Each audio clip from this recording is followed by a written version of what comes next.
Allah sangat baik pada saya. Kisah lelaki ini hijrah keluar dari kelamnya dunia LGBT.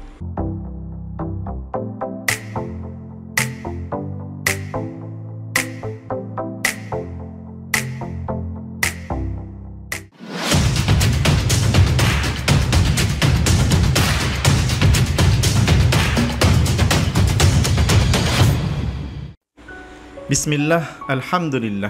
Assalamualaikum warahmatullahi wabarakatuh. Kisah ini berkaitan dengan satu video yang viral. Jadi aku video ini mau bahas, banyak banget yang nge-DM tuh kayak gini, sama nge-message di TikTok tuh kayak gini. Kak, aku udah mau hijrah, tapi masalahnya mata aku ini tuh nggak bisa kalau misalnya ngelihat yang bening-bening atau yang ganteng-ganteng. Sejujurnya aku juga dulu di awal-awal itu nggak bisa. Nah, aku kasih nih tipsnya. Siapa tahu cocok sama kalian ya. Jadi dulu aku tuh kalau misalkan nih udah ngelihat yang bening-bening, yang ganteng-ganteng, itu tuh aku pasti perbanyak istighfar aja sih sebenarnya, kayak di dalam hati aku tuh astagfirullahaladzim, nggak boleh.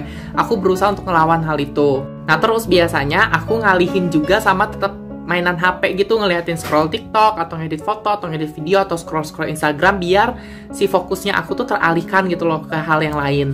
Dan yang terakhir paling penting adalah selalu ingat apa tujuan kita untuk hijrah, itu aja.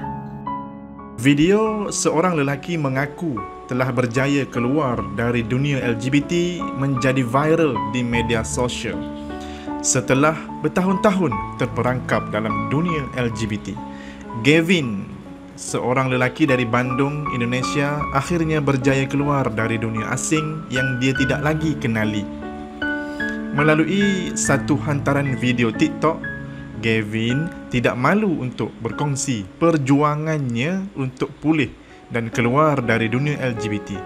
Siapa sangka rasa malu kepada Yang Maha Kuasa telah membuatkan dia bangun dan bertaubat. Alhamdulillah. Kini, video pengakuannya yang dimuat naik di laman TikTok menjadi viral di media sosial dan netizen telah tampil menyokong keputusan yang dibuat oleh Gavin. Bagus netizen. Ini yang kita perlu lakukan. Sebagai netizen, kita kena bagi sokongan moral. Kita kena support golongan-golongan yang sebegini yang ingin berubah, yang ada rasa nak berubah. Baik, dari segi permulaan cerita, seperti yang dipetik di laman tribunenews.com, Gavin berkongsi cerita penuh bagaimana dia mula bangun dan keluar dari dunia LGBT. Dia mengakui bahawa sejak di bangku sekolah, dia merasakan sesuatu yang sangat berbeza. Pada masa itu, Gavin tidak berminat dengan kaum sejenis. Tetapi semuanya mula berubah semasa dia masuk ke sekolah menengah. Okey, bermakna masa dekat sekolah lagi dia rasa macam ada perasaan yang berbeza lah. Okay? Mula-mula dia rasa macam tak minat sangat dengan kaum sejenis ni. Tapi dia masuk sekolah menengah, dia rasa macam berubah pula perasaan itu. Baik, sambung. Pada awalnya, saya tidak merasa tertarik dengan kaum sejenis dari sekolah rendah, tapi mula mencari sesuatu yang serasi semasa sekolah menengah, katanya kepada pemberita. Okey, baik.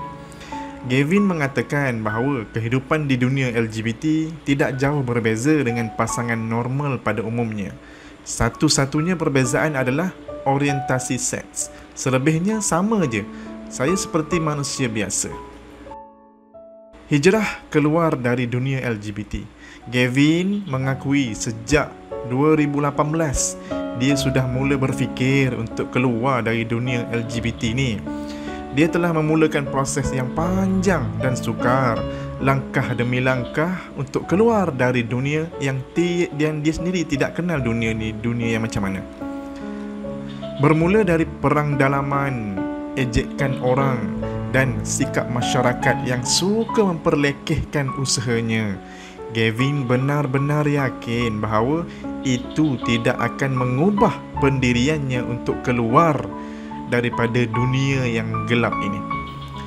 Sehingga tahun 2020, dia telah benar-benar berpisah dari dunia yang pernah menjadi sebahagian dari dirinya. Usaha ini, kata Gavin, tidak akan terjadi jika dia tidak berserah kepada Tuhan. Jika anda melihat dari segi agama, dalam agama apa pun, tingkah laku LGBT ini tidak dibenarkan.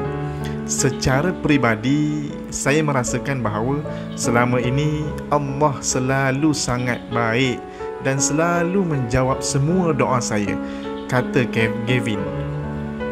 Setiap kali saya memerlukan sesuatu, selalu diberikan. Hingga akhirnya saya terfikir, kenapa Allah begitu baik walaupun saya selalu berdosa dan selalu melanggar sifat yang telah ditentukan oleh Allah. Di kesempatan itu juga, Gavin juga sempat memberi nasihat kepada orang ramai, terutama mereka yang masih terperangkap di dalam dunia LGBT. Baginya, orang yang ingin berubah wajib mempunyai prinsip, mental dan hati yang kuat. Saya harap anda keluar dari dunia LGBT kerana keinginan diri sendiri, bukan kerana paksaan orang lain. Kerana jika bukan kerana diri sendiri, anda akan kembali melakukan perkara itu lagi. Dan kedua, saya selalu mencadangkan agar berjumpa dengan ahli psikologi untuk rakan-rakan yang ingin keluar dari dunia LGBT.